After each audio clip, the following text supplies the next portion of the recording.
അമ്മേ പരിശുദ്ധ അമ്മേ, അമ്മേ പരിശുദ്ധ ദൈവമാതാവേ, കൃപാസനത്തിലൂടെ ഞങ്ങൾക്കും ഞങ്ങളുടെ ദേശത്തിനും അമ്മ മധ്യസ്ഥം തേടിത്തന്ന എല്ലാ അനുഗ്രഹങ്ങൾക്കും കൃപകൾക്കും ഞങ്ങളിപ്പോൾ ഹൃദയം നിറഞ്ഞ നന്ദി പറയുന്നു.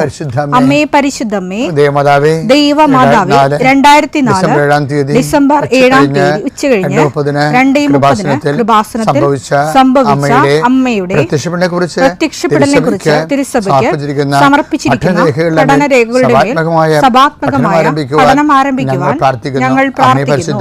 അമ്മേ പരിശുദ്ധമേ, ഭൂസ്വർലോകങ്ങളുടെ രാജ്ഞിയായ അങ്ങേയ്ക്ക് ഭൗമസംരക്ഷണത്തിനായി പ്രപഞ്ചപ്രകൃതിയെ തന്നെ തിരുസഭ പ്രതിഷ്ഠിക്കുവാൻ ഈ പ്രത്യക്ഷീകരണം വഴി ഇടയാക്കണമേ. പരിശുദ്ധമേ, ജപമാല മാതാവേ, സകല കൃപാസനം പ്രാർത്ഥനയോടും ചേർത്ത് ഞങ്ങളിപ്പോൾ പ്രാർത്ഥിക്കുന്ന ഈ കുടുംബത്തിന്റെ പ്രത്യേക നിയോഗം മക്കളെ, അമ്മയുടെ പ്രത്യക്ഷീകരണത്തിന്റെ ഈ അനുഗ്രഹവേളയിൽ ഞങ്ങൾക്ക് സാധിച്ചു തരുവാൻ കനിയണമേ. ആമേൻ. വിശ്വാസ പ്രമാണം.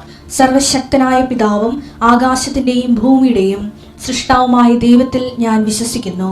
അവിടുത്തെ ഏകപുത്രനും ഞങ്ങളുടെ കർത്താവുമായ ഈശോ മിശിഹായിലും ഞാൻ വിശ്വസിക്കുന്നു.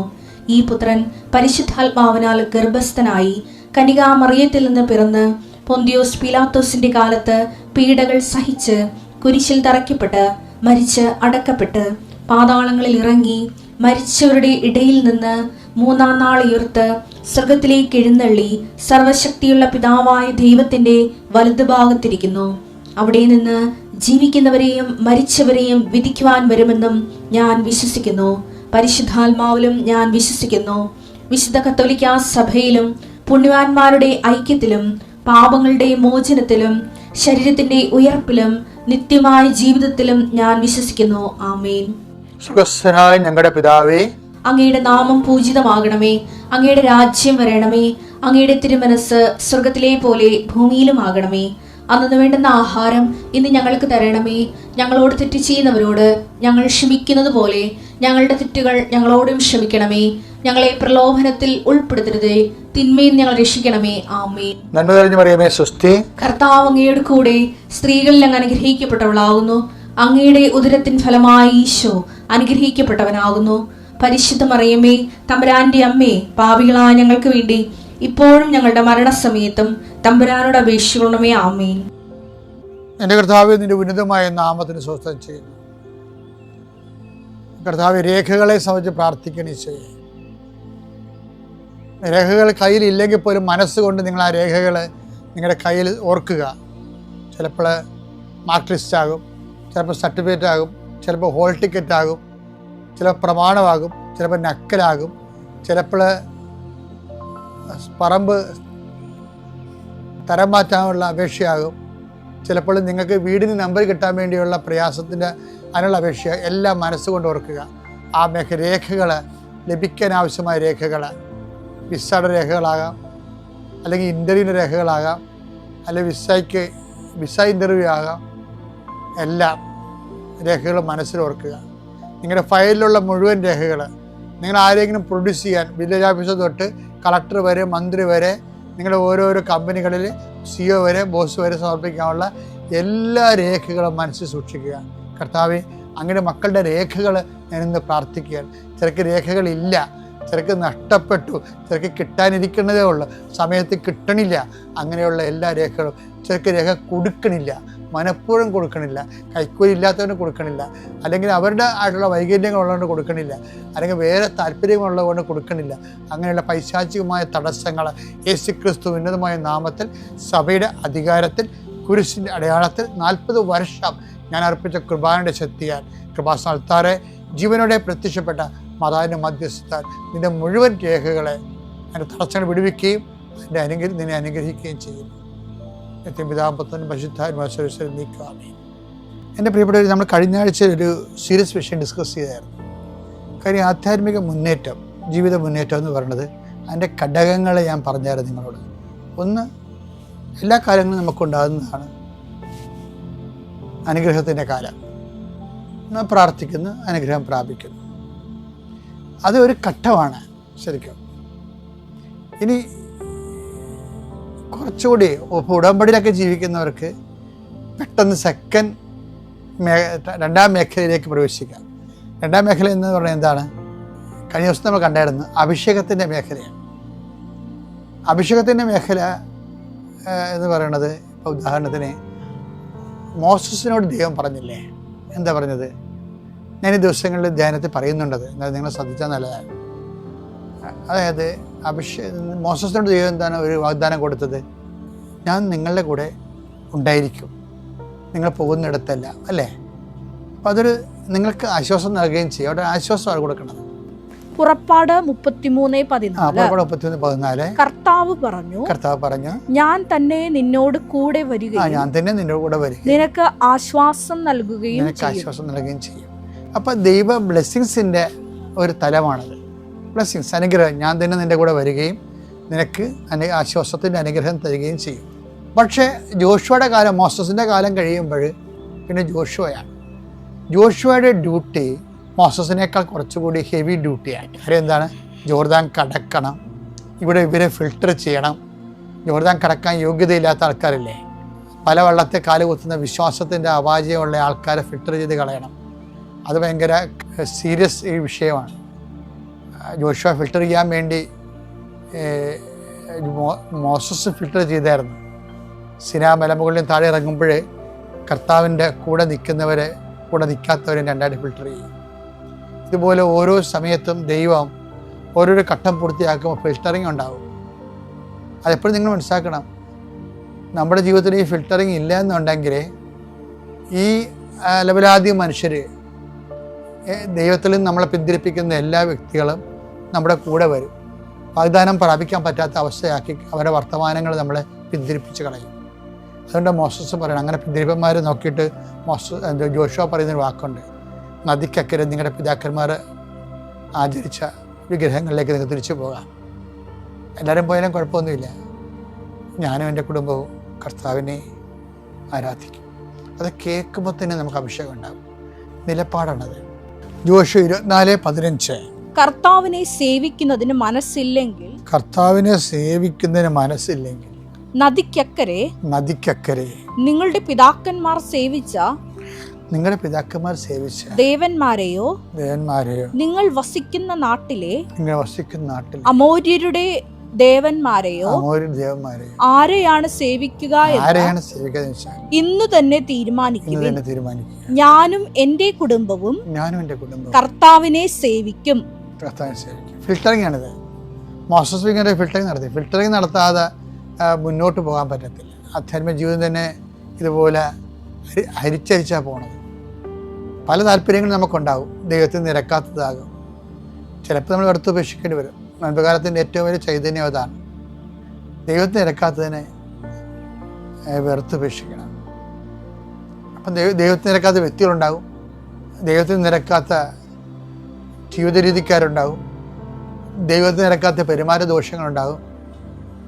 ഇവയെ വിടണം. നദിക്കക്കരെ നിങ്ങളുടെ പിതാക്കന്മാർ വലിയ കാര്യമെന്ന് കരുതി ആചരിച്ചതിനെ, അതാണ് നിങ്ങൾക്ക് അതോ അങ്ങനെ തന്നെ ജീവിക്കാൻ ഉദ്ദേശമെങ്കിൽ നിങ്ങൾ നിങ്ങളുടെ വഴിക്ക് പോവുക. ഞാനും എൻ്റെ കുടുംബവും കർത്താവിനെ സേവിക്കും. വാഗ്ദാന നാട്ടിലേക്ക് എത്തുന്നതിന് ജോഷുവനെ സഹായിച്ച ഒരുപക്ഷെ ഏറ്റവും ശക്തമായൊരു നിലപാടാണ്. മുൻപുകാലത്ത് വാഗ്ദാന നാട്ടിലേക്ക് നമ്മൾ എത്തുകയാണ്. അപ്പോൾ ദൈവം നിരക്കാത്തതിൽ ഉപേക്ഷിക്കാനുള്ള ധൈര്യം വേണം. ആ ധൈര്യത്തിനാണ് ജോഷുവയുടെ കർത്താവ് പറയുന്നത്, ധൈര്യം വേണം കേട്ടോ, ഐ വിൽ ഗീവ് ഇറ്റ്. ശക്തനും ധീരനുമായിരിക്കുക. അതാണ് ആയിരിക്കുക എന്ന് പറയുമ്പോൾ ഇറ്റ് ഇസ് ഗീവൺ. അതിനർത്ഥം ജോഷുവ 1:9 എടുത്തു. ശക്തനും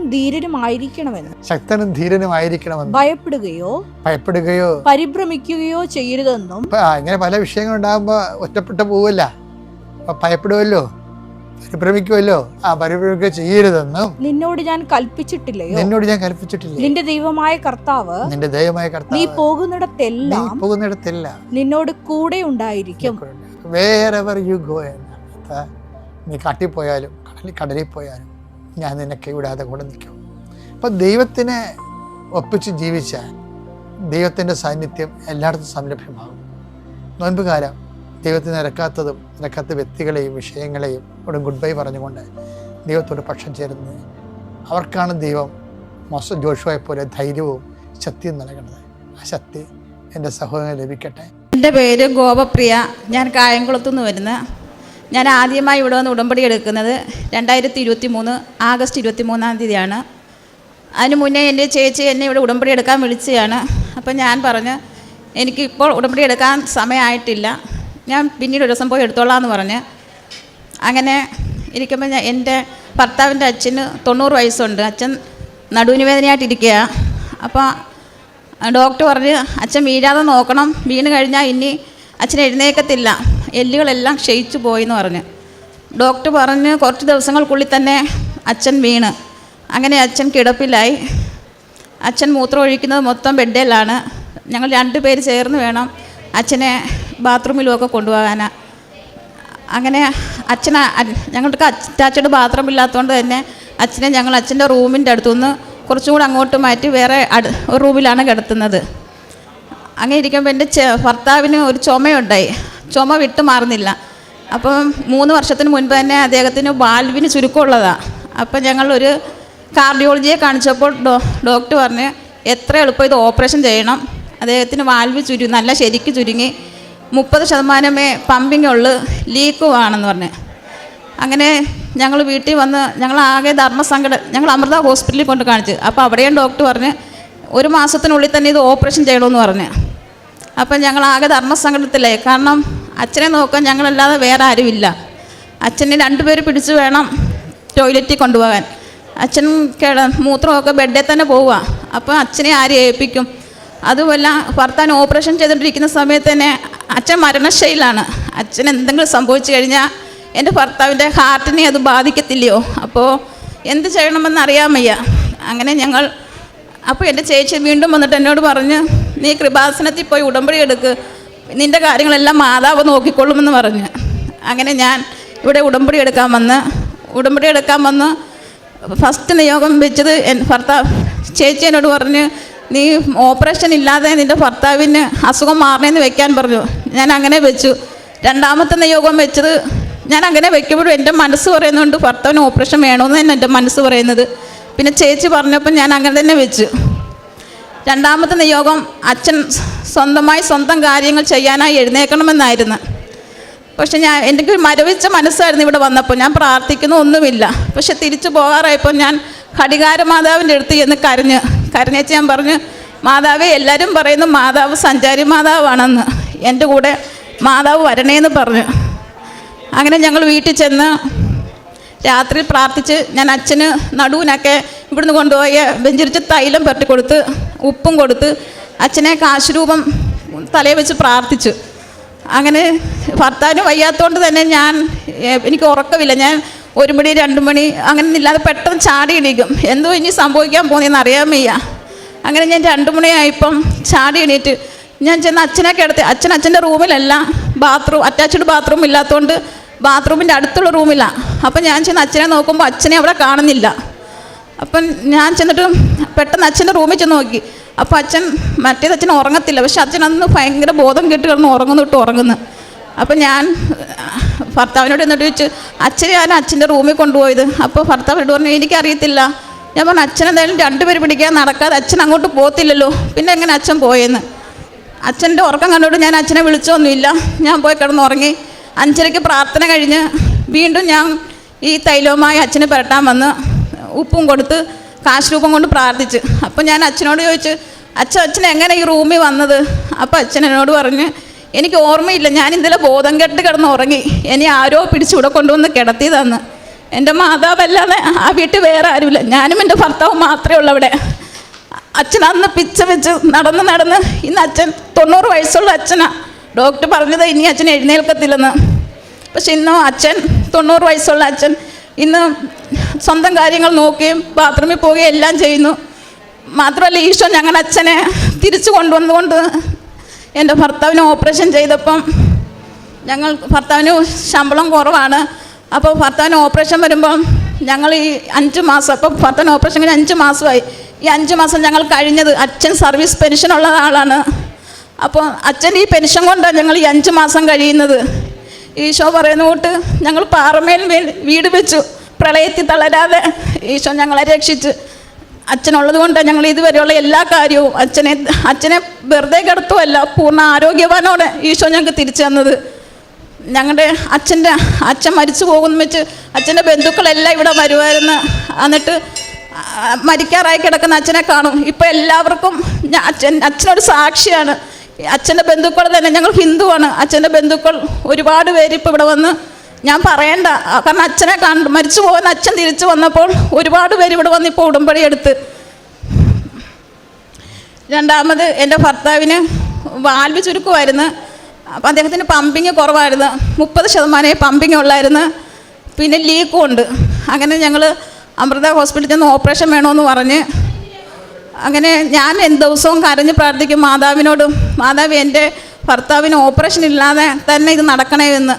പക്ഷേ എൻ്റെ വീട്ടിലത് ആർക്കും അറിയത്തില്ല. ഞാൻ കരഞ്ഞിട്ടുള്ളത് മാതാവിനോടും ഈശോയിടുവാണ്.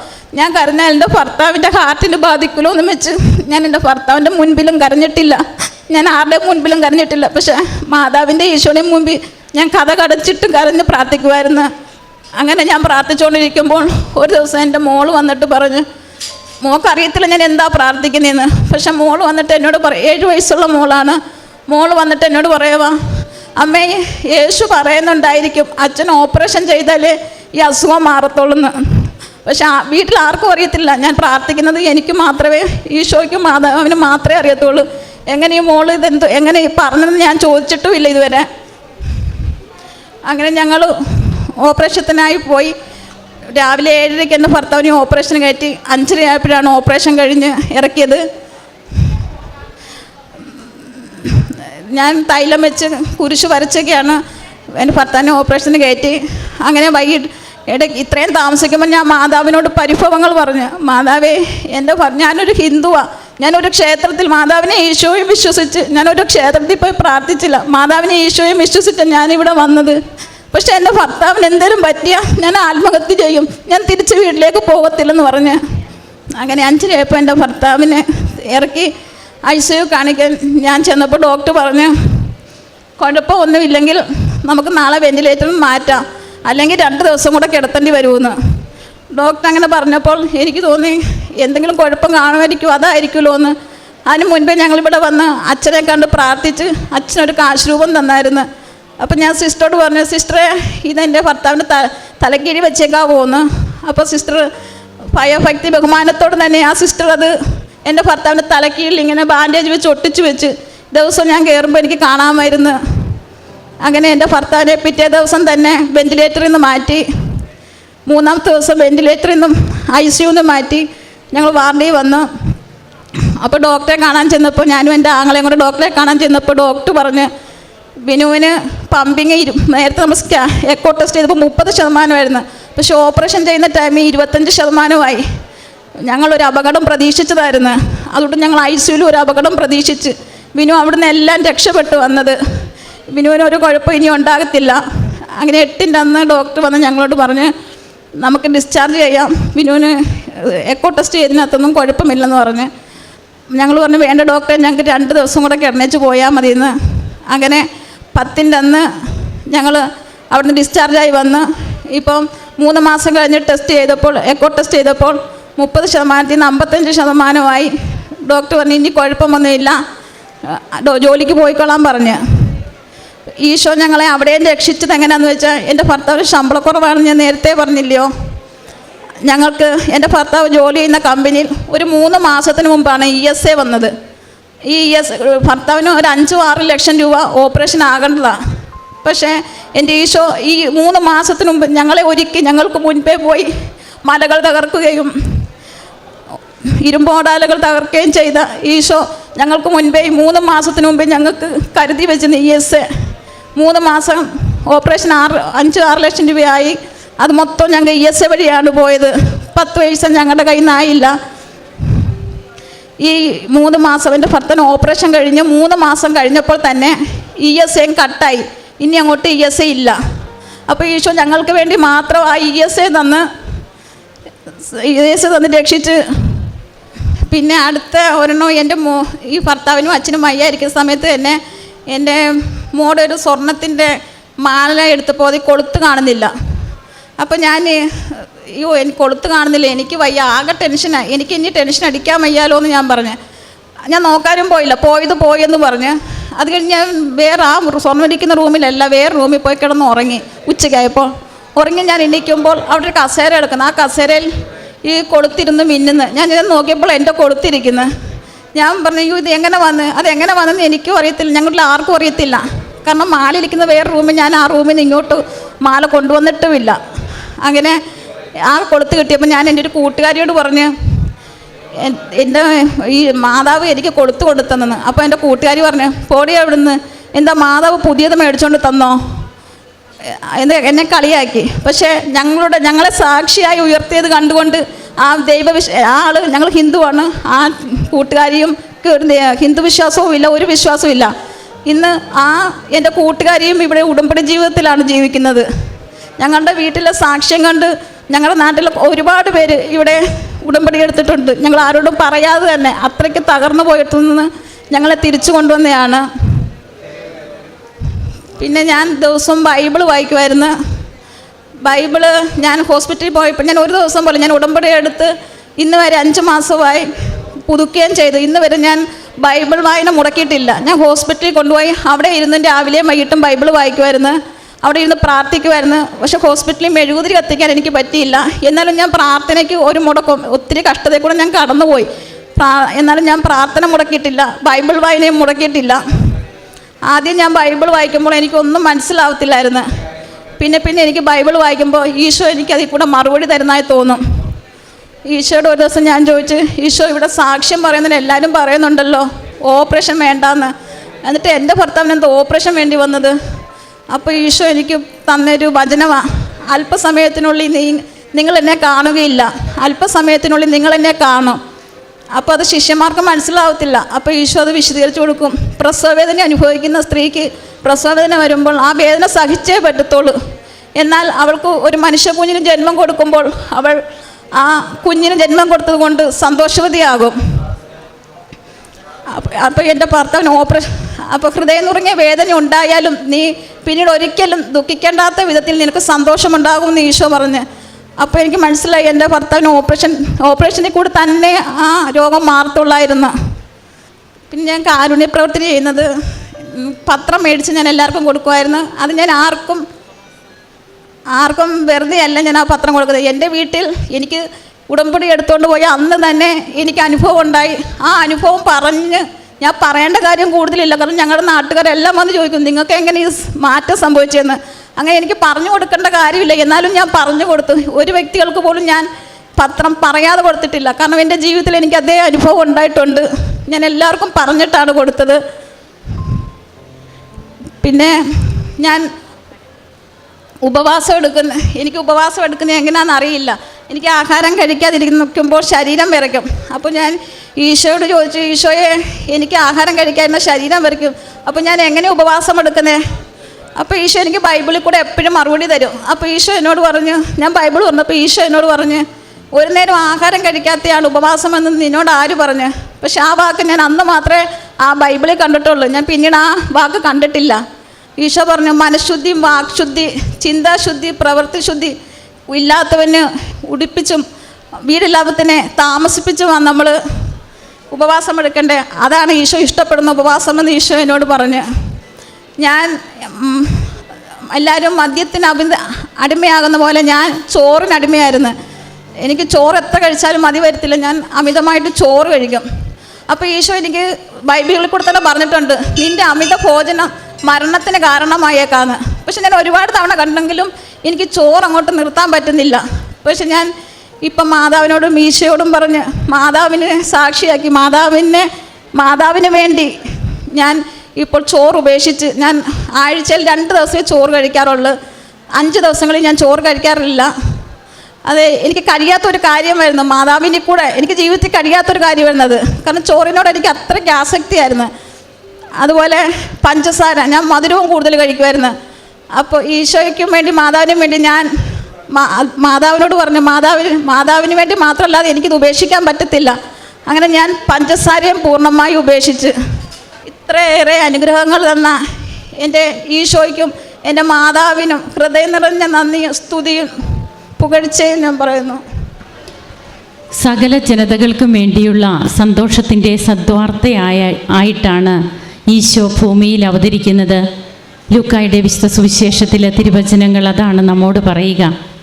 ഗോപപ്രിയ എന്ന ഈ മകള് ഇവിടെ ഈ സാക്ഷ്യം പങ്കുവയ്ക്കുമ്പോൾ തിരുവചനങ്ങൾ ഉദ്ധരിച്ചുകൊണ്ട് തന്നെയാണ് ഈ മകള് തൻ്റെ അനുഭവ സാക്ഷ്യം പങ്കുവയ്ക്കുന്നത്. എങ്ങനെ വചനം ഈ മകളുടെ ഹൃദയത്തിലേക്ക് കടക്കുന്നു, എങ്ങനെയാണ് വചന അധിഷ്ഠിതമായ ഒരു ജീവിതത്തിന് അക്രൈസ്തവയായ ഈ മകളെ ദൈവം ഒരുക്കുന്നത്. അതാണ് നമുക്ക് കൂടുതലും സാക്ഷ്യത്തിലൂടെ നമുക്ക് കൂടുതലും മനസ്സിലാകുന്നത്. തൻ്റെ പരസ്യ ജീവിതകാലത്ത് രോഗികളെ സുഖപ്പെടുത്തി കടന്നുപോയ ഈശോയുടെ ആ ഒരു ജീവിതത്തെക്കുറിച്ച്, അതായത് ഈശോ നൽകുന്ന അത്ഭുത രോഗശാന്തികളെക്കുറിച്ച് മർക്കോസിൻ്റെ വിശുദ്ധ സുവിശേഷം 7:37 ഇപ്രകാരം നാം വായിക്കുന്നുണ്ട്. അളവറ്റ വിസ്മയത്തോടെ അവർ പറഞ്ഞു, അവൻ എല്ലാ കാര്യങ്ങളും നന്നായി ചെയ്യുന്നു. ബധിരർക്ക് ശ്രവണശക്തിയും ഊമർക്ക് സംസാരശക്തിയും നൽകുന്നു. എല്ലാ കാര്യങ്ങളും നന്നായി ചെയ്യുന്ന ഈശോ എന്ന് ജനങ്ങൾ ഈശോയെ വിസ്മയത്തോടെ നോക്കുകയാണ്. തങ്ങളുടെ ജീവിതത്തിൽ തങ്ങളുടെ കുടുംബത്തിൽ കിട്ടിയ കൃപകൾ കണ്ട് അവിടെ നിന്ന് ആ പ്രദേശത്ത് നിന്ന് ഒത്തിരിയേറെ പേര് ഇവിടെ വന്ന് ഉടമ്പടി എടുത്തു. ഞങ്ങൾ ആരോടും ഒന്നും പറയേണ്ട കാര്യമുണ്ടായിരുന്നില്ല. ഞങ്ങളുടെ തകർച്ചയുടെ ആ ജീവിതത്തിൽ നിന്ന് പാറപ്പുറത്ത് ഭവനം പണിത മനുഷ്യനെ പോലെ ദൈവം ഞങ്ങളെ ഉയർത്തി. ഇതൊക്കെ ഈ മകൾ പറഞ്ഞ കാര്യം തന്നെയാണ്. പാറപ്പുറത്ത് ഭവനം പണിത വ്യക്തികളായി ഞങ്ങളെ ഉയർത്തി എന്നുള്ളതെല്ലാം ഇതെല്ലാം ബൈബിൾ ആസ്പദമാണ്. അപ്പോൾ അങ്ങനെ തങ്ങളുടെ ജീവിതം തന്നെ ഒരു സാക്ഷ്യമാക്കി ഈ മക്കളെ മാറ്റുന്ന ദൈവത്തിൻ്റെ ഇടപെടലാണ് നമുക്ക് കാണുവാൻ കഴിയുക. മരിച്ചു എന്ന് പറഞ്ഞിരുന്ന അച്ഛൻ ഇന്ന് സ്വന്തം കാര്യങ്ങളെല്ലാം ചെയ്ത് വളരെ ആരോഗ്യത്തോടെ ഇന്ന് ജീവിച്ചിരിക്കുന്നു എന്നും തൻ്റെ ഹസ്ബൻഡിൻ്റെ ഓപ്പറേഷൻ്റെ സമയത്ത് ESI അതില്ലാതിരുന്നു കമ്പനി അത് ആ 3 മാസത്തേക്ക് ഇവർക്ക് വേണ്ടിയിട്ട് മാത്രം ESI സ്റ്റാർട്ട് ചെയ്യുന്നത് പോലെ അതിലൊക്കെ എന്താണ് ഇത്ര പ്രത്യേകത എന്ന് നാം ചിന്തിച്ചാൽ അത് അനുഭവിച്ചവർക്ക് മാത്രമാണ് പ്രത്യേകതയുള്ളത്. പിന്നീട് അത് കട്ടായി എന്നാണ് നാം കേട്ടത്. അതായത് ഒരു രൂപ പോലും കയ്യിലെടുക്കാനില്ലാത്ത അവസ്ഥ, 6-7 ലക്ഷം രൂപയോളം വേണ്ടി വരും ഓപ്പറേഷന്. അപ്പോഴത് ആ കുടുംബത്തിന് ഒരിക്കലും ചിന്തിക്കാൻ പറ്റാത്ത ഒരു കാര്യമാണ് അവരുടെ ജീവിതത്തിൽ അവർക്ക് ദാനമായിട്ട് കിട്ടിയത്. ESI വഴി എല്ലാ ഓപ്പറേഷൻ്റെ ബാധ്യതകളും തീരുന്നത് അത് അവർക്ക് മാത്രമേ മനസ്സിലാകുകയുള്ളൂ. ഇതൊക്കെ നാം ചിലപ്പോൾ ആർക്കെങ്കിലും ഇവിടെ ഇരിക്കുന്നവർക്ക് ഇതൊക്കെയാണോ അനുഭവ സാക്ഷ്യം, ഇതെങ്ങനെ എന്ന് തോന്നുന്നുണ്ടെങ്കിൽ അത് നമ്മുടെ മാത്രം പ്രശ്നമാണ്. ഈ അനുഭവ സാക്ഷ്യം പങ്കുവയ്ക്കുന്ന വ്യക്തികളുടേതല്ല. അവരുടെ ഹൃദയത്തിൽ നിന്ന് അവരുടെ ജീവിതത്തിൽ അവരനുഭവിച്ച ഈശോയെയാണ് അവരിവിടെ പങ്കുവയ്ക്കുന്നത്. അങ്ങനെ ജീവിതം കണ്ടും മറ്റുള്ളവർ വിസ്മയിക്കുന്നു, ഇവിടെ വന്ന് ഉടമ്പടി എടുക്കുന്നു. ഈശോയുടെ ജീവിത ശൈലി, ഈശോ രോഗികളെ സുഖപ്പെടുത്തുന്നത് കണ്ട് അവൻ എല്ലാ കാര്യങ്ങളും നന്നായി ചെയ്യുന്നു എന്ന് ഈശോയെ പ്രശംസിച്ച് പറയുന്ന അതേ അവസ്ഥ ഈ കുടുംബത്തിലും ഇതുപോലെ ഇവിടെ വന്ന് സാക്ഷ്യം പറയുന്ന ഓരോ കുടുംബങ്ങളിലും ഉണ്ടായിക്കൊണ്ടിരിക്കുകയാണ്. നമുക്ക് നമ്മുടെ ജീവിതത്തിൽ ഉടമ്പടി എടുക്കുന്നവർ മാത്രമാകാതെ ഉടമ്പടി ഒരു ജീവിതമാക്കി മാറ്റിക്കൊണ്ട് തമ്പുരാന് സാക്ഷ്യം വഹിക്കുവാനും എത്രയും പെട്ടെന്ന് ഇവിടെ വന്ന് അമ്മ പ്രത്യക്ഷപ്പെട്ട ഈ അൾത്താരയിൽ നിന്ന് സാക്ഷ്യം പറയുവാനൊക്കെ നമുക്ക് കൃപകൾ ലഭിക്കുന്നത് തീർച്ചയായും അത് ദൈവം നമുക്ക് നൽകുന്ന കൃപയാണ് എന്നുള്ളത് നമുക്ക് മറന്നു പോകരുത്. അത് ആ ബോധ്യം നമുക്ക് വേണം. നമുക്ക് കരങ്ങളടിച്ച് ഈശോയ്ക്കും അമ്മയ്ക്കും നന്ദി പറയാം, ദൈവത്തെ ആരാധിക്കാം, മഹത്വപ്പെടുത്താം.